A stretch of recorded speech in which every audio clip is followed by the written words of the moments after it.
Fala pessoal, tudo beleza? Hoje nós vamos fazer uma demonstração de como você pode utilizar o web scraping para poder fazer a captura de informações de sites. Então, se você está interessado nesse assunto, o que é o web scraping e como usá-lo com Python? Então, eu aguardo vocês durante essa demonstração e bons estudos! Então, pessoal, nós iremos agora fazer a nossa apresentação de introdução ao web scraping. Mas o que é o web scraping?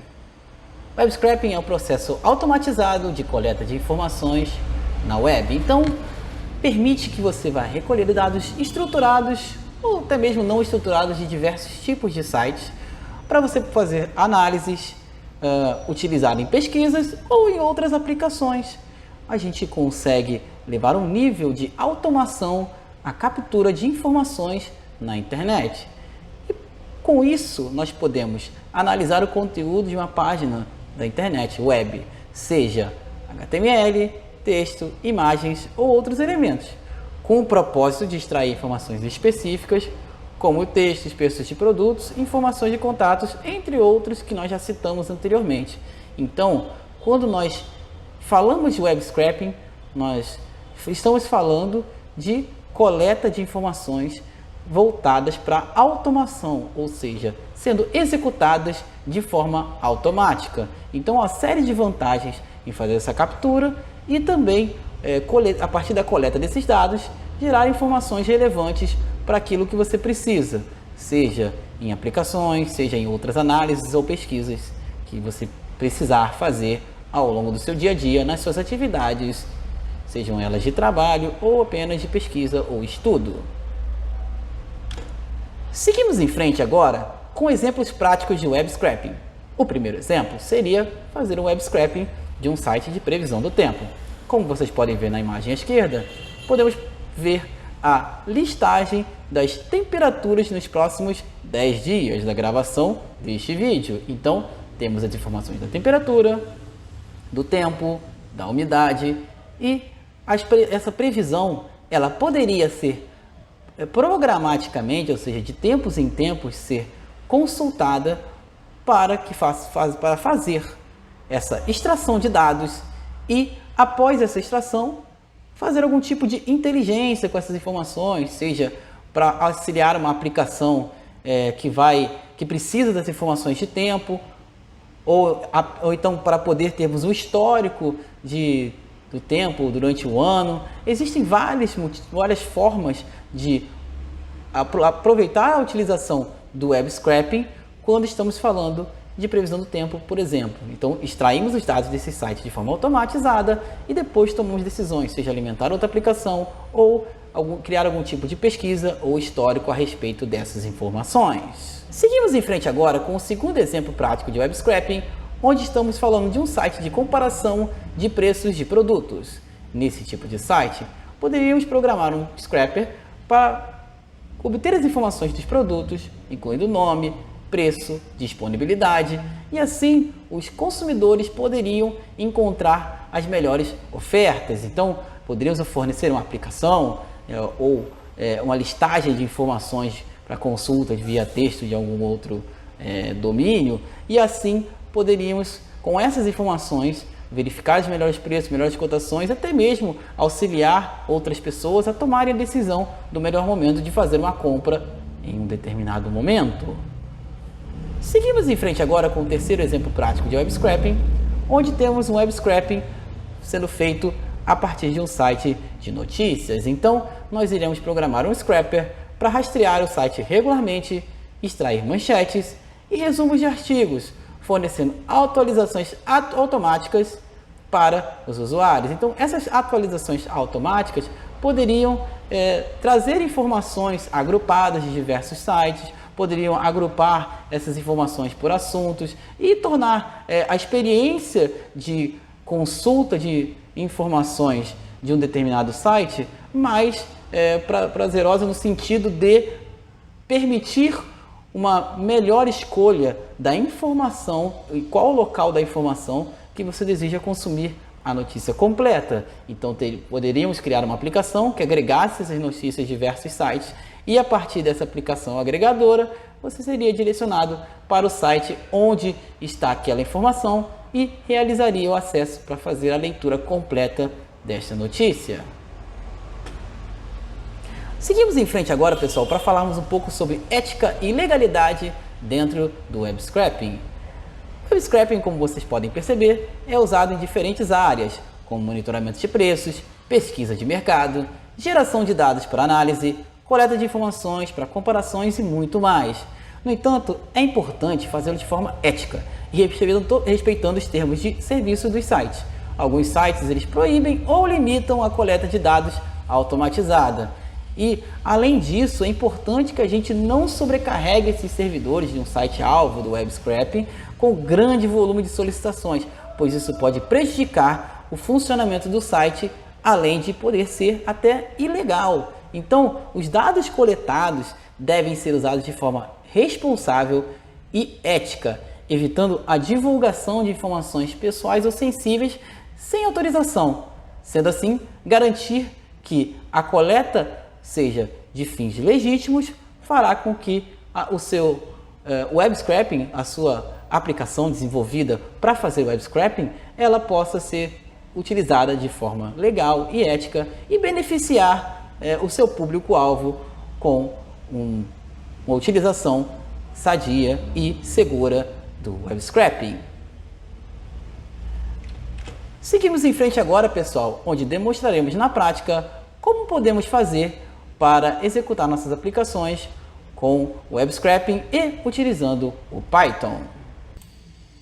Seguimos em frente agora para demonstrar de forma prática como podemos executar o web scraping utilizando Python.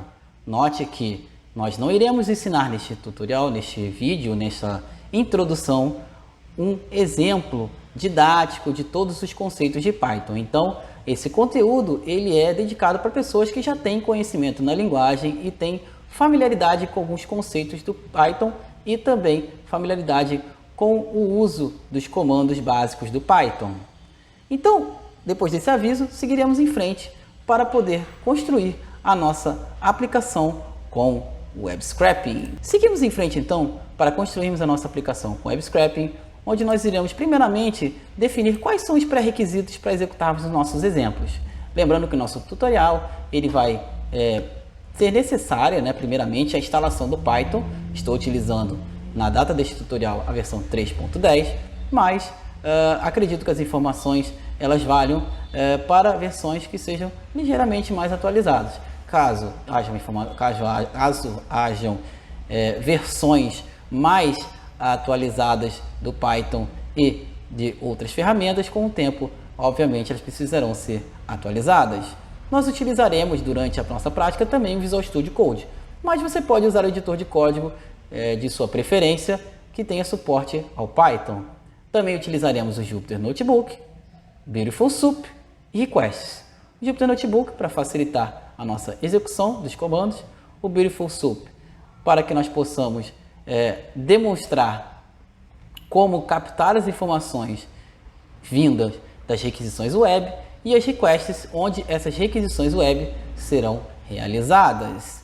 Então, seguimos em frente com uma primeira recomendação, que seria a configuração do seu VEnv, conforme nós iremos demonstrar agora. Então, vamos abrir aqui o nosso console, terminal, e neste terminal iremos criar o nosso Virtual Environment. Esse Virtual Environment será necessário para que não instalemos as nossas dependências de forma global. Usaremos um Environment virtual para isso.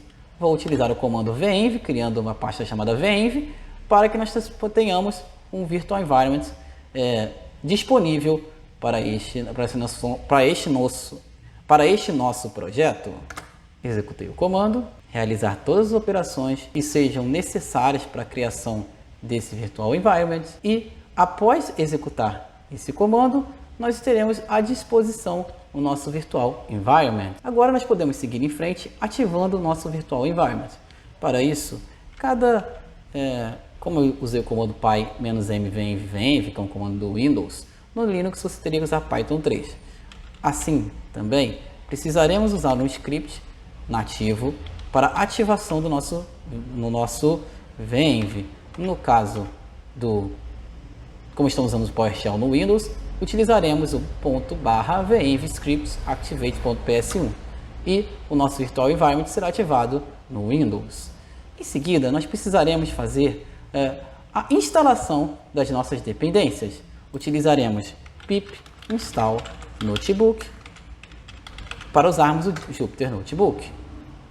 Terá que ser aguardada a instalação neste caso, para que nós possamos realizar a devida execução do nosso Jupyter Notebook. Então ele inicia a instalação do Jupyter Notebook. Como no meu caso já tinha baixado as dependências, será um pouco mais rápido, mas pode demorar um pouco para você, caso você esteja instalando pela primeira vez. Ele vai fazer a instalação. Instalação concluída, iremos instalar também a biblioteca requests. Aguardaremos até que a instalação seja realizada. Instalação concluída, iremos instalar a biblioteca Beautiful Soup 4.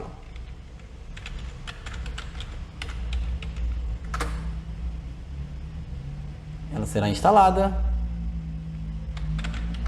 Instalação concluída, agora nós iremos partir para a execução. É possível a gente executar os exemplos de várias maneiras, porém nós utilizaremos o Jupyter Notebook para este fim. Então, com o comando Jupyter Notebook, iremos abrir a interface do Jupyter para criar o nosso novo notebook e poderemos executar os nossos exemplos de web scraping. A execução irá iniciar e seremos redirecionados para uma página específica do Jupyter após a execução do comando Jupyter Notebook. A partir daí, poderemos então realizar as operações necessárias para a demonstração do web scraping. Vou abrir aqui o nosso site e aumentar o zoom. Pronto, estamos visualizando esse portal e a partir deste portal iremos criar o nosso notebook. Podemos ir em New, Notebook. Em seguida, vou renomear este notebook para exemplo web scraping. Renomeei este arquivo. Agora nós iremos executar os comandos referentes a nosso teste com as bibliotecas instaladas. Eu quero utilizar no primeiro exemplo a biblioteca requests, para que nós nos familiarizemos com esta biblioteca que vai ser necessária para requisitar as informações da página e assim poder demonstrar como que uma requisição pode ser feita para um site através da biblioteca requests no Python. É importante dizer que nós estamos buscando entender como funciona, então neste momento não iremos fazer o web scraping, e sim colocaremos o exemplo aqui de execução de requisição em um site. Eu vou pegar um fragmento de código que já está pronto e irei explicar linha a linha. Primeira linha, nós temos a importação da biblioteca requests. Em seguida, nós iremos endereçar uma página que nós queremos acessar. Esse site é um site muito utilizado para realização de testes de web scrap e especificamente simulando um e-commerce. Essa é a página principal, tem outras páginas que nós utilizaremos para a nossa prática. Em seguida, essa URL será utilizada com a nossa biblioteca request para enviar uma solicitação HTTP GET para esta URL, sendo que essa execução retornará uma resposta e essa resposta precisa ser verificada em dois pontos principais. Primeiro, se a solicitação foi bem sucedida, o que response.statuscode, que é o HTTP status code, ele vai indicar quando estiver em 200. Caso o response status code esteja em 200, significa que a solicitação foi bem sucedida. Se não, será impressa um texto falando que a solicitação falhou porque o código de status foi diferente de 200 e irá colocar o código de status na mensagem impressa. Seguimos em frente agora para verificarmos as instruções que estão dentro do if. Primeira instrução é como obter o conteúdo da página que está armazenado em response.text. Então, se obtemos dentro de response o status code, também podemos obter o text. Com response.text, obtemos o conteúdo HTML, atribuindo a esta variável chamada conteúdo HTML. Em seguida, iremos imprimir este conteúdo, ou poderíamos fazer uma análise com Beautiful Soup e outras bibliotecas de web scraping. Nesse momento, eu vou só imprimir com o comando print para demonstrar a vocês como que a biblioteca request se comporta. Iremos aqui no Run the Cell, rodaremos o comando e ele vai mostrar que é uma página HTML normal, com todas as informações referentes a header, a divs e todas as informações básicas do site, que este site especificamente que eu acessei, ele é feito para receber web scrap, então ele tem conteúdos referentes HTML a este site. Então tem a parte de menu, tem a parte de produtos, tem informações dos produtos e a gente consegue perceber que a biblioteca de requests consegue fazer uma requisição e receber uma resposta em HTML de forma bem simples e fácil. Em seguida, nós iremos agora implementar um exemplo bem simples de web scraping. Para isso, nós precisaremos atentar a alguns pontos muito importantes. Bom, pessoal, no segundo exemplo, nós iremos abrir uma página que é diferente dessa página que nós entramos no primeiro exemplo, que era apenas a página principal. Eu vou mostrar para vocês aqui no site que nós temos esse site do WebScrap, que é justamente para a gente testar esses tipos de navegações no e-commerce, e nós iremos navegar para uma seção específica de laptops, ou seja, de notebooks, como fala aqui no Brasil, mas nos Estados Unidos, laptops. Então, os computadores, laptops, né, que são os notebooks, nós iremos entrar como se fosse um e-commerce que a gente gostaria de fazer, o WebScrap. Ele vai carregar a página por completo. Essa página carregada, ela contém, como num site de e-commerce, a lista dos computadores e laptops, né, no caso notebooks, que se apliquem, e uma série de informações. Nós queremos automatizar, em nosso exemplo, obter a informação do título e a informação do preço. Temos outras informações, como o título abreviado, que está em 3 pontos, mas nós queremos o título. Repare que ao colocar o mouse em cima, nós obtemos a informação completa do título deste notebook, no caso, neste exemplo do VivoBook. Mas, se a gente selecionar apenas o texto e não o que está em title, que é o atributo desse elemento HTML, nós iremos pegar apenas ASUS VivoBook e as 3 reticências. Então, a nossa ideia é obter o title. Eu vou mostrar para vocês na prática. Quem estiver usando o Chrome pode usar o botão direito, inspecionar, em cima do elemento que tem o título. Fomos até o elemento que tem o título e vocês podem perceber que o title dele tem o nome do notebook por completo, ASUS VivoBook X441NA-GA190. Mas se pegarmos o conteúdo do link que está comportando este título, ele só tem o início da palavra.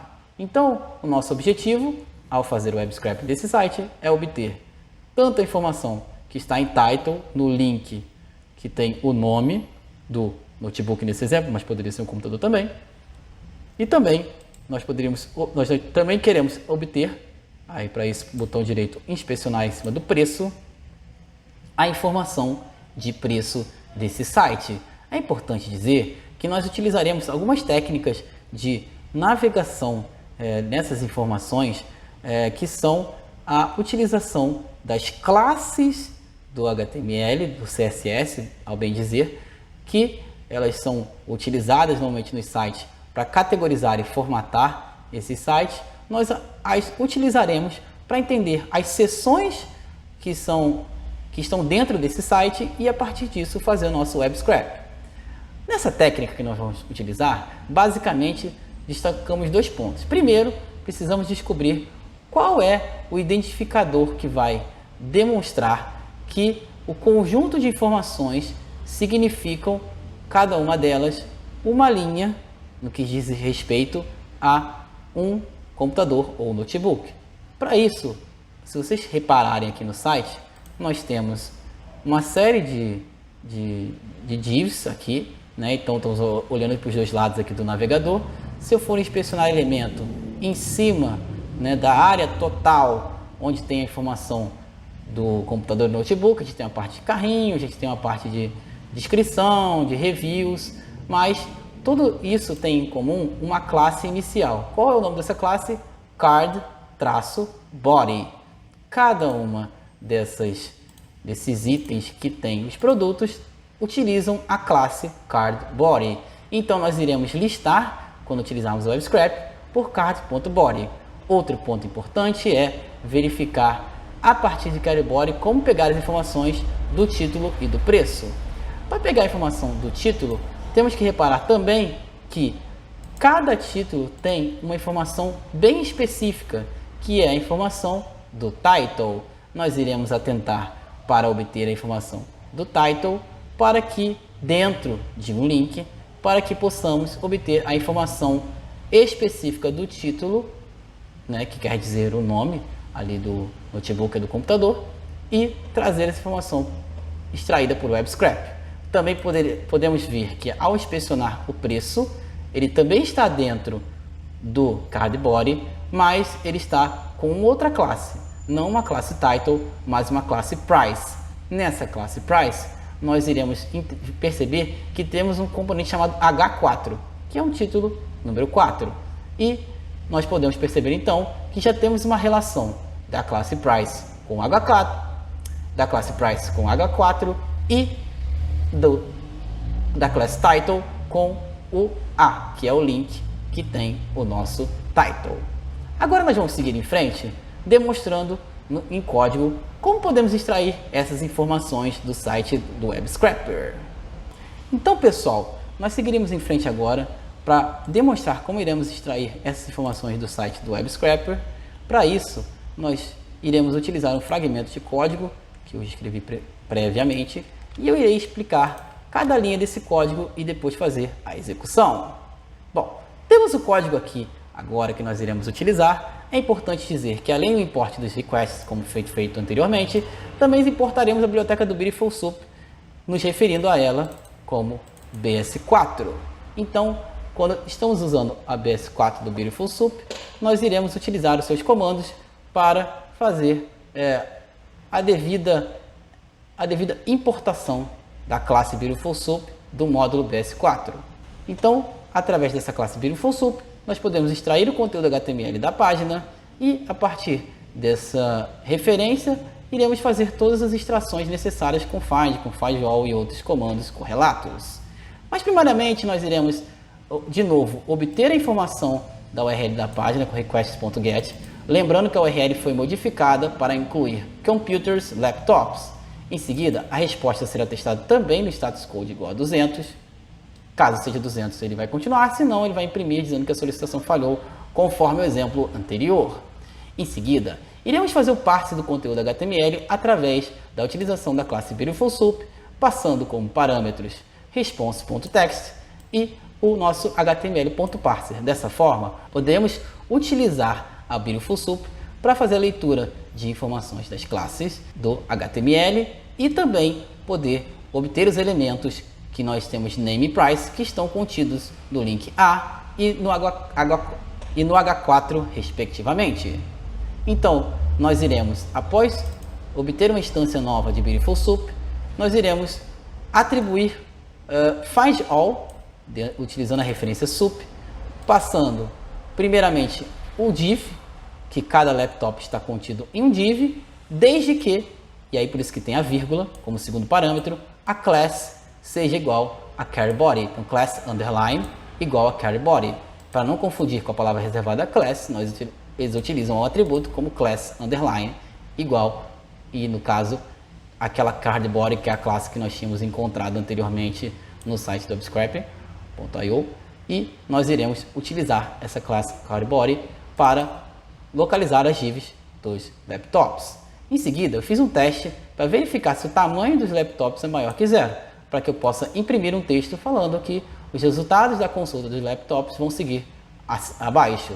No caso, nós iremos percorrer esses notebooks, e também temos os exemplos ali no notebook, nós temos também desktop, mas são bem poucos, mas como tem, a gente pode até colocar laptop/desktop, para poder deixar claro que também podem ser desktops, e também a partir disso, nós iremos no nosso enlace for, onde percorreremos todos os laptops e, havendo resultados, nós iremos pegar cada um dos laptops e iterar através do for.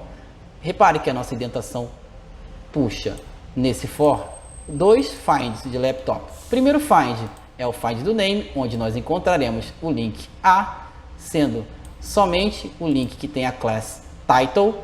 Em seguida, entre chaves, entre colchetes, melhor dizendo, nós temos o title, porque nós queremos a informação do atributo e não do conteúdo do link A. Então, a partir do link A, nós queremos o atributo title, tá certo? E utilizaremos o strip para tirar espaços que sejam inadequados. Colocaremos o atributo name, em seguida utilizaremos laptop.find para obter o AGA4 da classe price, e nesse caso nós iremos obter a informação de price dentro do AGA4. Será feito o strip para remover caracteres indesejados, espaços indesejados, melhor dizendo, e atribuir a variável price. Em seguida, iremos imprimir, formatando tanto o parâmetro nome em uma linha, quanto o parâmetro preço em outra linha. É importante dizer que nós passamos como parâmetro, nesse formato de string, no print com F, nós passamos dentro da string tanto a variável entre chaves name, quanto a variável entre chaves price, garantindo que as informações percorridas de nome e preço será impressa na linha de comando. Temos aqui um print com 5 tracinhos apenas para dividir entre um e outro. Só que a impressão dessas informações na linha de comando é apenas um exemplo que poderíamos executar. Através dessa consulta de informações, poderíamos armazenar em outro banco de dados, poderíamos enviar para outro sistema externo, enfim. As possibilidades são muito maiores. Mas para o nosso exemplo didático inicial, nós iremos imprimir as informações de nome e preço para cada um dos laptops até que eles sejam encerrados. Vamos executar através do run de cell. Ele irá executar o código e, como vocês podem ver, tanto a primeira linha que diz que os resultados da consulta de laptop e desktop que seguem abaixo foi impressa, como também o nome e o preço dos produtos que estão dentro da seção laptops do site webscraper.io. Ele repete a consulta diversas vezes, uma vez que esse site não tem paginação, é um site bem simples para um primeiro teste, e até que acabe todas as consultas desse site. Se tivermos dúvida, podemos entrar diretamente no site e conferir se a página foi aberta com sucesso e que todas as informações estão lá, tá certo? E aí assim nós concluímos introduzindo o WebScraper para vocês. Então, pessoal, esse foi nosso vídeo de hoje.